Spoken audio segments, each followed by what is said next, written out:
Sir இதில் இன்னொரு விஷயமும் நீங்கள் பார்க்கணும். இப்போ வந்து விஜய் வந்து சிபிஐ வந்து அழைச்சிருக்கிறாங்க, பேசியிருக்கிறாங்க.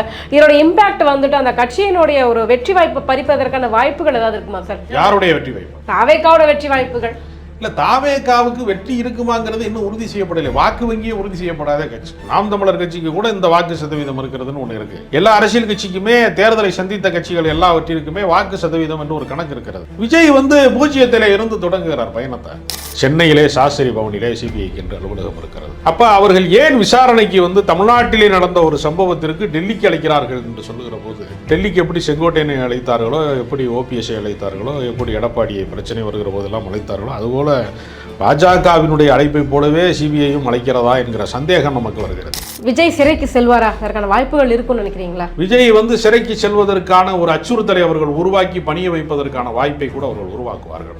நான் எதுக்குமே பணிய மாட்டேன், நான் இப்படிதான் நிற்பேன் அப்படின்னா ஒரு சினிமா காட்சிகளில் சொல்லி வேணா பழக்கப்பட்டவராக இருக்கலாம். நிஜத்தில் அப்படி அவர் இல்லையே. ஜெயலலிதாட்ட வந்து தலைவா பிரச்சனை வந்தபோது கைகட்டி வந்து மன்னிப்பு கேட்கிற மனநிலையில தான் அவர் கடந்த காலத்தில் நின்றாரு. பாஜக அவரை மிரட்டியதற்கு பின்பு பாஜகவோடு வந்து இணக்கமான போக்கை தன கையாண்டார் பின்னால.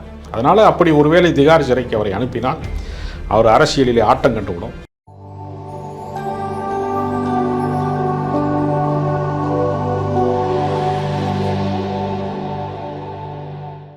நேர்களுக்கு வணக்கம். இன்றைய நேர்காணலில் நம்மோடு இணைந்திருக்கிறார் அரசியல் விமர்சகர் திரு ராஜ கம்பீரன் அவர்கள். வாருங்கள் பேசுவோம். வணக்கம் சார். வணக்கம். இன்றைய தினம் பாத்தீங்க அப்படின்னா விஜய் அவர்கள் வந்துட்டு சிபிஐ முன்னாடி வந்து ஆஜராக போயிருக்கிறார். இது மிகப்பெரிய ஒரு பேசுபொருளாக மாறி இருக்கிறது. என்ன நடக்கும்? விஜய் அவர்கள் வந்து கடந்த காலங்களிலே ஏற்பட்ட பிரச்சனைகளுக்கெல்லாம் தில்லா எதிர்த்து நிற்கக்கூடிய ஆளாக அவர் இருந்ததே இல்லை. அவருடைய தலைவா படத்துக்கு பிரச்சனை வந்தபோது, ஏற்கனவே பாஜக வந்து அவரை வந்து மிரட்டிய காலகட்டங்கள் இருந்தபோது, ஜிஎஸ்டி சம்பந்தமான பிரச்சனை எல்லாம் அவர் வந்து டைலாக் வச்ச போதெல்லாம் ஏறத்தாழ வந்து அவர் வந்து பணிந்து போயிருக்கிறார் என்பதுதான் கடந்த கால வரலாறு. அதனால இவரை மிரட்டி பார்ப்பதற்கான வாய்ப்பாகத்தான் வந்து ஜனநாயகன் படத்தினுடைய ரிலீஸில் ஏற்படக்கூடிய இடையூறாக இருந்தாலும் சரி, அல்லது கரூர் நெரிசல் மரணம் சம்பந்தமாக சிபிஐ விசாரிப்பதாக இருந்தாலும் சரி, சிபிஐ வந்து இங்கே கரூருக்கு பக்கத்திலே வந்து தான்தோன்றி மலை என்கிற இடத்திலே வந்து அதிகாரிகள் வந்து பார்வையிட்டு முகாமிட்டு எப்படி எத்தனை அடி தூரத்திலே வந்து இது நிகழ்ந்தது எப்படி என்று பார்வையாளர்களாக அங்கு பங்கு பெற்றவர்களிடத்திலே எல்லாம் நேரடியாக விசாரணை செய்து இங்கே முகாமிட்டு இருக்கிறார்கள். சிபிஐயினுடைய அலுவலகம் என்பது டெல்லியிலே மட்டுமே இருப்பதல்ல, மதுரையிலே அவர்களுக்கான அலுவலகம் இருக்கிறது. சென்னையிலே சாஸ்திரி பவனிலே சிபிஐக்கு என்று அலுவலகம் இருக்கிறது.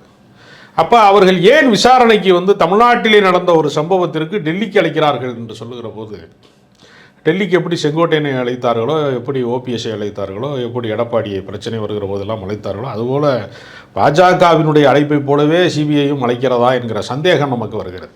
ஏனென்றால் சமீபத்தில் தான் தமிழ்நாட்டினுடைய முதலமைச்சர் ஸ்டாலின் அவர்கள் சொன்னார், வருமான வரித்துறை அமலாக்கத்துறையினுடைய வரிசையிலே சென்சார் போர்டும் சேர்ந்து விட்டது என்று சொன்னார். அப்போ விசாரணை அமைப்பை காட்டி மிரட்டி விஜயை பணிய வைப்பது என்கிற அரசியல் உத்தியை, அரசியல் அழுத்தத்தை நோக்கி பாஜக இதை நகர்த்துகிறதா, ஆளுகிற மத்திய சர்க்கார் வந்து இப்படி நகர்த்துகிறதா என்கிற சந்தேகம் நமக்கு வலுவாக இருக்கிறது. இன்றைக்கு வந்து நீங்க பார்த்தீங்கன்னா எடப்பாடி பழனிசாமி மிக முக்கியமான ஒரு அரசியல் கட்சி எங்களோட கூட்டணிக்கு வரப்போகிறது என்று மறுபடியும் ஒரு முறை பேசியிருக்கிறார். அப்போ கூட்டி கழிச்சு கணக்கு பாருங்க, என்டிஏ கூட்டணிக்குள்ளே விஜயை கொண்டு வருவதற்கு, விஜயை பணிய வைப்பதற்கு அங்கு பல மணி நேர விசாரணைகளின் வழியாக, அச்சுறுத்தல்களின் வழியாக அவரை பணிய வைப்பதற்கான வாய்ப்பில் இருக்குமோ என்கிற சந்தேகம் வலுக்கிறது. சார் இதில் காங்கிரஸ் பார்த்தீங்க அப்படின்னா விஜய் கூட வந்து பேசிக்கிட்டு இருக்காங்க அப்படின்ற மாதிரி ஒரு விஷயம் வந்து வெளிப்பட்டுச்சு.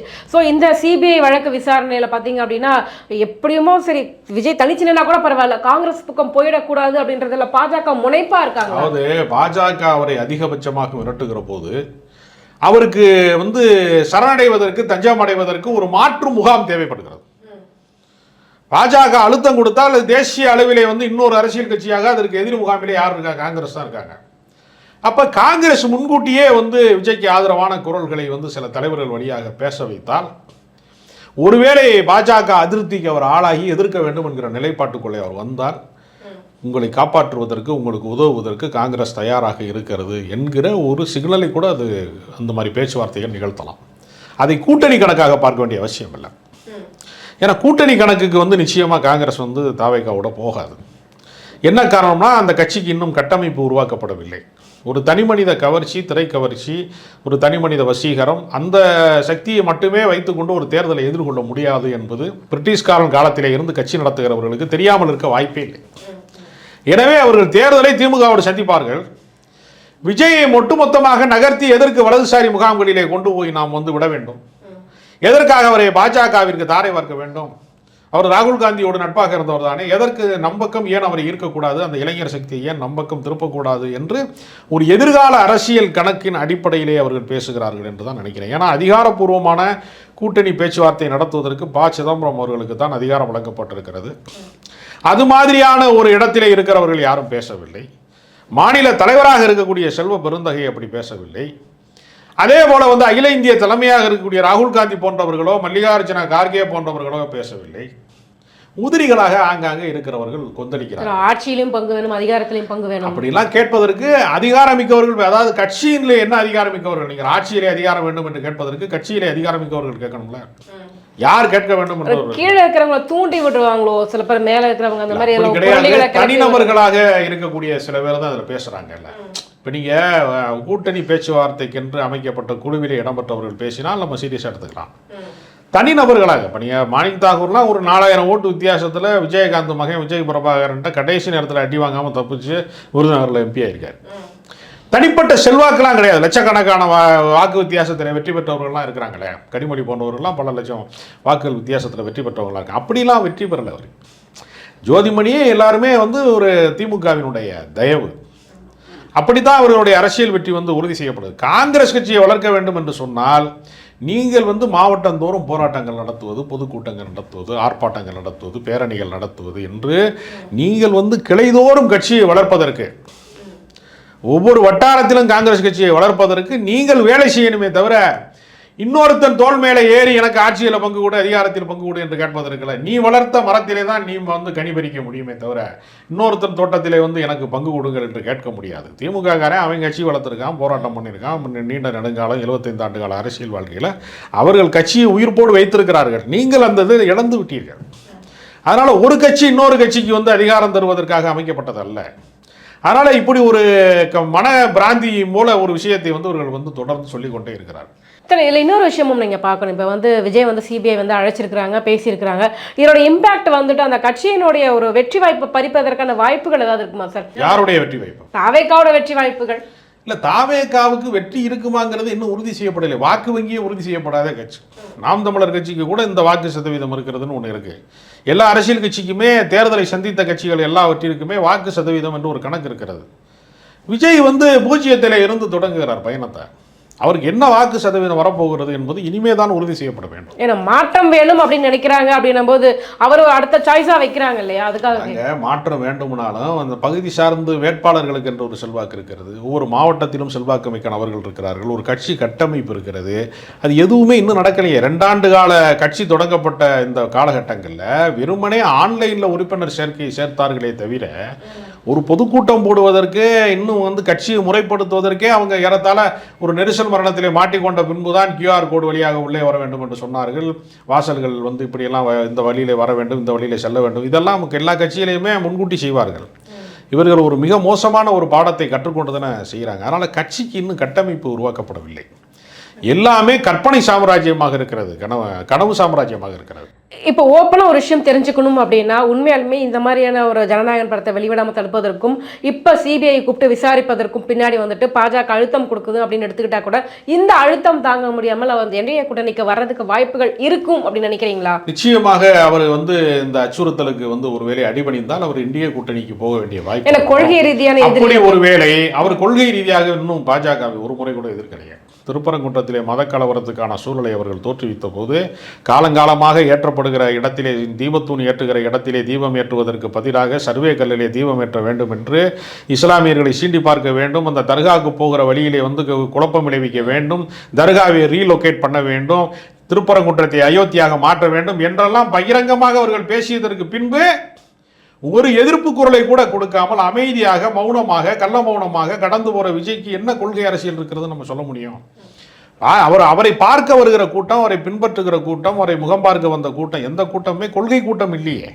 கொள்கைக்காகவே நாங்கள் வந்தோம்னு யாருமே சொல்லலையே. விஜய் என்ன பார்க்க வந்தோம் தானே எல்லாருமே சொன்னா. இது கொள்கை கூட்டம் இல்லையே. அதனால் எளிதாக போய் வந்து அவர் என்டிஏ கூட்டணியில் எளிதாக சேர முடியும். ஆனால் அப்படி சேர்ந்தால் தமிழ்நாட்டு மக்கள் விழித்துக் கொள்வார்கள். எப்படி வந்து அதிமுக கூட்டணிக்குள்ளே போனதற்கு பின்னால் விஜயகாந்தினுடைய அரசியல் எதிர்காலம் வந்து சூனியமாக மாற்றப்பட்டதோ, அதற்கு பின்பு அவரால் வந்து எதிர்க்கட்சி தலைவர் என்கிற உச்சத்தை அடைந்தவரால் மீண்டும் மக்கள் நல கூட்டணி முதல்வர் வேட்பாளராக நிறுத்தப்பட்ட போது கூட அவரால் வெற்றி பெற முடியவில்லையோ, சட்டமன்ற உறுப்பினராக கூட ஆக முடியல. அது மாதிரி தனித்தன்மையை அவர் இழந்து விடுவார் என்டிஏ கூட்டணிக்கு போனார். என்டிஏ கூட்டணிக்கு போவதன் மூலமாக விஜயினுடைய அரசியல் என்பது இறந்து பிறந்த குழந்தை மாதிரி ஆகிடும். அந்த தாய்மைக்கு அர்த்தம் இல்லாமல் போய்விடும் என்று சொல்வதைப் போல மாறிவிடும். அதனால் நிச்சயமாக விஜயினால் வந்து அரசியல் செய்ய முடியாது. அரசியல் செய்வதற்கு ஒரு தில் இருக்குது.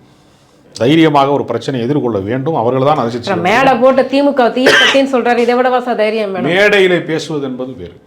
காவல்துறையினுடைய தடியடிகள், பொதுக்கூட்டங்கள், மிகப்பெரிய மறியல் போராட்டங்கள், சட்ட மறுப்பு போராட்டங்கள் என்று பல நடவடிக்கைகளுக்கு வந்து பொடாமாரி சட்டங்களை எதிர்த்து நின்றவர்கள், தடாமாரி சட்டங்களை எதிர்த்து நின்றவர்கள், கருப்பு சட்டங்களை எதிர்த்து நின்றவர்கள், அரசியலில் எமர்ஜென்சியை எதிர்த்து அரசியல் செய்தவர்கள், மிகப்பெரிய அரசாங்கத்தினுடைய அழுத்தங்களுக்கு எல்லாம் வந்து தாக்கு பிடித்தவர்கள் என்று அரசியல் ஒரு வகை இருக்கிறது. எம்ஜிஆரே எமர்ஜென்சி ஆதரித்தார் என்பதுதான் கடந்த கால வரலாறு. எமர்ஜென்சி எதிர்த்த இயக்கம் திமுக மட்டும்தான். எம்ஜிஆர் எமர்ஜென்சிக்கு ஆதரவாகத்தான் இருந்தார். எதற்கு நான் இந்த வரலாற்றை வந்து இந்த இடத்துல நினைவுபடுத்துகிறேன்னா, மிகப்பெரிய சொகுசு வாழ்க்கைக்கு சொந்தக்காரர்களாக இருக்கக்கூடிய நடிகர்கள் யாருமே எதிர்ப்பு அரசியலில் உறுதியாக இருக்க மாட்டார்கள் என்பதற்கான சாட்சியமாக இதை சொல்கிறேன். சரி, இவ்வளோ தூரம் வந்துட்டு ஆச்சு. இப்போ வந்து என்டிஏ கூட்டணிக்கு போயே ஆகணும்னு ஒரு சூழ்நிலை வந்துச்சு அப்படின்னா விஜயனுடைய அரசியல் எதிர்காலம் அவ்வளவுதானா? முடிஞ்சிருமா? இல்லை, விஜய் வந்து எந்த நோக்கத்திற்காக வருகிறார் என்பது தெளிவாக சொல்லப்பட வேண்டும். அவர் என்ன செய்கிறாருன்னா, தன்னுடைய தனித்தன்மை என்று ஒன்றை அவர் வந்து நிறுவவே இல்லை. அவர் வந்து ஏற்கனவே திமுகவை வந்து ஏன் அவர் கொள்கை எதிரின்னு சொல்லலை, பாஜகவை சொன்னார்ல, திமுகவை ஏன் ஒரு கொள்கை எதிரின்னு சொல்லவே இல்லை அப்படின்னா, திமுகவின் கொள்கைகளை பூரா காப்பி பேஸ்ட் பண்ணி தான் தான் கட்சியவே அவர் உருவாக்கியிருக்காரு. அண்ணாவை வந்து எங்கள் தலைவருங்கிறாரு, எம்ஜிஆரை எங்கள் தலைவருங்கிறாரு, எல்லாமே வந்து அந்த நீட்டை ஒழிப்போங்கிறாரு. அது எல்லாமே திமுகவினுடைய குரல் ஏற்கனவே. அப்போ அவர் என்ன நினைக்கிறாருன்னா, திமுகவின் கோட்பாடுகளை பூரா உள்வாங்கி கொண்டு எம்ஜிஆரை போல நம்ம வந்து விடலான்னு ஒரு எளிய கணக்கு போடுறாரு அவர். அதற்கு பின்னால் இருக்கக்கூடிய ஒரு பெரிய நீண்ட பயணம் இருக்குல்ல, அரசியல் பயணம், ஒரு நீண்ட அரசியல் உழைப்பு இருக்குல்ல, அது இல்லாமலே அந்த இடத்தை அடைந்து விட வேண்டும்னு அவர் நினைக்கிறார். அதனால அதுதான் அவருக்கு இருக்கக்கூடிய சிக்கலாக நான் பார்க்குறேன். அவர் வரக்கூடாது என்றோ, அவர் வெற்றி பெறக்கூடாது என்றோ, அவர் வந்து இவரெல்லாம் ஒரு தலைவரா என்றெல்லாம் நான் விமர்சிக்க விரும்பலை. யார் வேண்டுமானாலும் ஜனநாயகத்திலே வரலாம்.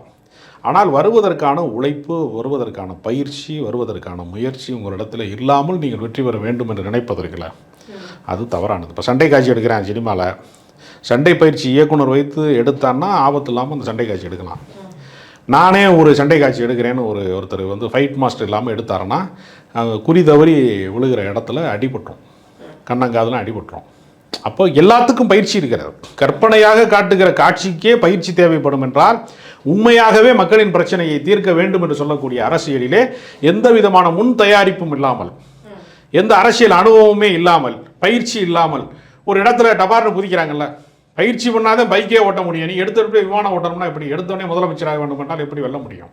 அது வெல்வதற்கான வாய்ப்பு இல்லை என்று கருதுறேன். விஜய் சிறைக்கு செல்வாரா? அதற்கான வாய்ப்புகள் இருக்கும்னு நினைக்கிறீங்களா? விஜய் வந்து சிறைக்கு செல்வதற்கான ஒரு அச்சுறுத்தலை அவர்கள் உருவாக்கி பணிய வைப்பதற்கான வாய்ப்பை கூட அவர்கள் உருவாக்குவார்கள். நான் எதுக்குமே பணிய மாட்டேன், நான் இப்படிதான் நிற்பேன் அப்படின்னு ஒரு சினிமா காட்சிகளில் சொல்லி வேணா பழக்கப்பட்டவரார்களாம். நிஜத்தில் அப்படி அவர் இல்லையே. ஜெயலலிதாட்ட வந்து தலைவா பிரச்சனை வந்தபோது கைகட்டி வந்து மன்னிப்பு கேட்கிற மனநிலையில தான் அவர் கடந்த காலத்தில் நின்றாரு. பாஜக அவரை மிரட்டியதற்கு பின்பு பாஜகவோடு வந்து இணக்கமான போக்கை தன கையாண்டார். பின்னால அவருக்கு அந்த கடந்த கால ஹிஸ்ட்ரி என்பது அந்த மாதிரி எதிர்ப்பு உணர்ச்சியோடு அவர் வந்து எதிர் அரசியல் செய்யக்கூடிய மனநிலையோடு அவர் வந்து வைராக்கியமாக இருப்பவர் போல தெரியலையே. அதனால் அப்படி ஒருவேளை திகார் சிறைக்கு அவரை அனுப்பினால் அவர் அரசியலிலே ஆட்டம் கண்டுவிடும். அந்த அரசியல் ஆட்டம் கண்டு விட்டால் அவர் நிச்சயமாக வந்து என்டிஏ கூட்டணிக்கு தான் போக வேண்டி வரும். இப்போ அப்படித்தான் டிடிவி தினகரன் முடிச்சு விட்டாங்க. மிகப்பெரிய எழுச்சி அவருக்கு, கூட்டம்லாம் வந்தது. அவர் சிறைக்கு அனுப்புனாங்க, வேறு வழி இல்லாமல் அவர் பாஜக ஆதரித்தார். அவருடைய இமேஜ் போயிடுச்சு. இப்போ அவர் வந்து ஒரு 4ஆம் கட்ட தலைவர்கள் மாதிரி ஆயிட்டார். முதன்மையான கட்சியின் தலைவர் என்று அந்த முகத்தை அவர் இழந்துட்டார்ல.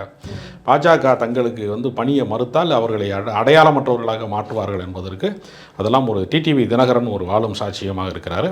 அப்படித்தான் தன்னை பார்த்து நாக்கை துருத்திய விஜயகாந்த், ஜெயலலிதா மக்கள் நல கூட்டணி என்று ஒரு மறைமுக கூட்டணியை உருவாக்கி அவர் காலி செஞ்சிட்டாங்கல்ல.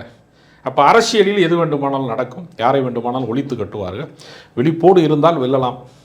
அப்படி இல்லை என்றால் அவர்கள் வீழ்வது உறுதி. இப்போ ராமதாஸ் அவர்கள் பார்த்தீங்க அப்படின்னா நான் திமுக கூட்டணிக்கு வருவதற்கான வாய்ப்புகள் இருக்குது அப்படின்னு சொல்கிறாரு. இங்கே விசிகா இருக்குது, விசிகாவும் பாமகவும் ஒரே படகுல பயணம் பண்ண மாட்டாங்க. ராமதாஸ் வருவதற்கு வாய்ப்புகள் இருக்குமா? அதை திமுக கூட்டணி ஏற்றுக்குமா? திமுக கூட்டணி ஏற்காது. ஏனென்றால் பாமக முழுமையான பாமகவாக இல்லை. ஒன்று, வாக்கு வங்கி சிதறடிக்கப்படும் என்பதனாலையும், அது போக ராமதாஸ் அவர்களுக்கு பின்னால் தேர்தல் ஆணையம் நிற்குமா என்ற ஒரு சந்தேகம் இருக்கிறது. தேர்தல் ஆணையமோ சின்னமோ ஒருவேளை அன்புமணிக்கு பின்னால் போய்விட்டால் ராமதாஸை அழைத்து வருவதன் மூலமாக ஏற்கனவே இருக்கிற கூட்டணியில் இருக்கக்கூடிய திருமாவளவனுக்கு சிக்கலை உண்டாக்காமல் இருப்பதற்கு நிச்சயமாக திருமாவளவனை பேச்சுவார்த்தைக்கு மறைமுக அழைப்பு விடுத்தார் ராமதாஸ் என்று கூட ஒரு செய்தி பரவுகிறது. அப்படிப்பட்ட சூழ்நிலை வந்தபோது கூட திருமாவளவன் அதற்கு இசைந்து கொடுக்காமல் கூட்டணி முடிவை ஸ்டாலின் தான் எடுப்பார், திமுக தலைவர் தான் எடுப்பார் என்று அவர் பக்கம் பந்தை வந்த பக்கம் திருப்பி விட்டார் என்று சொல்கிறார். அதனால் திமுக தான் இந்த இறுதி முடிவை எடுக்கும். ராமதாஸை இப்போதைக்கு திமுக சேர்ப்பதற்கான எந்த திட்டமும் இல்லை என்பதுதான் கண்ணு கெட்டிய வரைக்கும் இருக்கக்கூடிய உண்மை. எங்கள் கேள்விகளுக்கு ரொம்ப சிறப்பான பதில் சொன்னீங்க சார், ரொம்ப நன்றி.